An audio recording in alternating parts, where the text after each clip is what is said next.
నీవు నీతిమంతుడవు, నీ న్యాయ విధులు యథార్థములు. నీతిని బట్టి పూర్ణ విశ్వాసతను బట్టి నీ శాసనములను నీవు నియమించితివి. నా విరోధులు నీ వాక్యములు మర్చిపోవుదురు. కావున నా ఆసక్తి నన్ను భక్షించుచున్నది. నీ మాట మిక్కిలి స్వచ్ఛమైనది, అది నీ సేవకునికి ప్రియమైనది. నేను అల్పుడను, నిరాకరింపబడిన వాడును, అయినను నీ ఉపదేశములను నేను మరువను. నీ నీతి శాశ్వతమైనది, నీ ధర్మశాస్త్రము కేవలము సత్యము.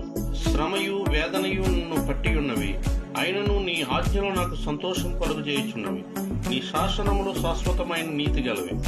నేను బ్రతుకున్నట్లు నాకు తెలివి దయచేయము. వాక్యం దేవుడు దీవించి ఆశీర్వదించును గాక. ఆమేన్. ప్రార్థన. మహాపరిశుద్ధుడా, మహోన్నతుడ, సర్వశక్తిమంతుడా, పరిశుద్ధమైన నామానికి, ఘనమైన నామానికి వందనాలు, స్తోత్రాలు, స్తుతులు చెల్లిస్తున్నాం ప్రభువా.